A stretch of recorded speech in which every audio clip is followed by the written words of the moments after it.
Hello, in this video I'm going to show you one of the best apps you can find online. Don't take my word for it, keep on watching. Hi guys, it's Alex here and I'm recording this short tutorial to show you how it is easy to win with our new incredible tool called the Totals Predictor. This tool is extremely powerful in predicting game totals such as over and under. This idea was developed by our great expert Jonathan Mark. You can read more about his idea on our Z-Code members forum. It might look a bit complicated at first, but it's really easy to use and it works very accurately. Our totals predictor builds two lines.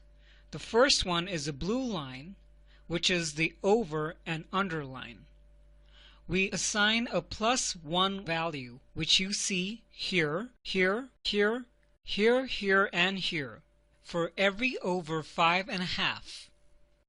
And we assign under here, here, here, and here for every game total under 5.5.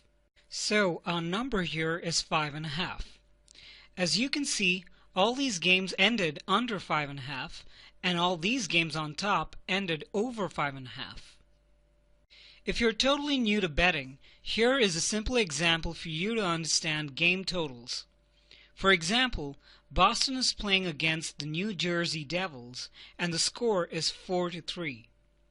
Now we need to add up both the team scores, so that's 4 plus 3, which equals 7, which means that was over 5.5 goals. So if you place a bet for over 5.5, then you would have won. Another example is the Ducks against Wild. The score was 3-2. 3 plus 2 equals 5, which means this game was under 5.5. So if you played under 5.5, you would have won. Another example is a push. Now what is a push? For example, you're playing a game under 5 exactly, without a half. Now you have Kings against Ducks and the game ended 3-2. When you add the scores, it comes up to 5, which means you got exactly the same number as you played. So in this case, your bet is returned since you didn't really win or lose. That's called a push. Here are two important rules for you to remember when using the totals predictor. We always play over 5, never play over 5.5. And for unders, we always play under 5.5. We never lay under 5. If you play over 5.5, you'll get a lot of losses instead of pushes. When the game ends 3-2, it's the most frequent score. And if you play under 5 instead of wins, for under 5.5, you'll be getting a lot of pushes. So if you bet like this and like this, you'll only get losses and pushes. And if you play like this and like this, you mostly get pushes and wins. So it's much better to play it like this. I suggest you remember these simple rules. Now let's check St. Louis Blues against the San Jose Sharks. Blues is a defensive team, so it's no wonder that most of the games went under 5.5. There is no clear trend, but it's constant and stable for an under 5.5 signal for the Blues. Now we can see that the Sharks' offense has gone down in the most recent games with under 5.5, and we see a strong trend going down. So the best bet for this game overall is supposed to be under 5.5. Now if we check the Z-Code members area, we can see that the Z-Code system agrees with us. It gives us under 5, 58% with 3 stars, an average signal. So this game is predicted to go under 5.5. And here is the result of the game with Blues 3 and Sharks 1. So the prediction was correct. However, not every game is so easy to predict, and sometimes we have no bet. So let's check this one out. For example, this is a game with the Pittsburgh Penguins against the Colorado Avalanche.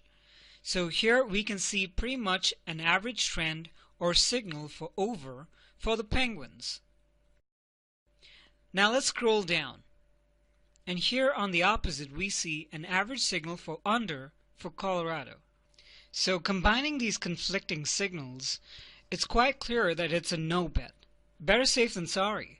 And if we check the Z-code members area, we have 0 green stars, which means this game has no value in totals and we are supposed to skip it.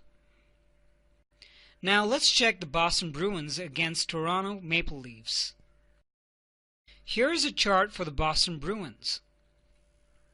As you can see, Boston doesn't have a clear signal here. So there is no signal. And here for Toronto, we have a very strong uptrend, which means we have a strong signal for over from Toronto. So we expect this game to go over 5. And the result was Bruins 5 and Maple Leafs 4. So this was clearly an over and we won it. And here are some important tips about winning with the totals predictor. Use progressions like 1x, 3x, 5x because the odds on over 5 or under 5.5 are usually around 1.6 to 1.7, which is too low to be profitable on flat betting. The chance to lose over 4 totals in a row is very low. Ignore all games with an unclear signal. It's better to pass it over than to lose. Check the starting goalies. Remember, teams tend to score lesser on the road even if they score a lot at home. And the most important one, compare your predictions with the Z-code experts and read what they say about the game in the VIP section to make sure that you don't go against the experts' opinions. We wish you good luck, and I hope you succeed with our great Z-code tools. I really hope you found this video useful. Thanks a lot for watching.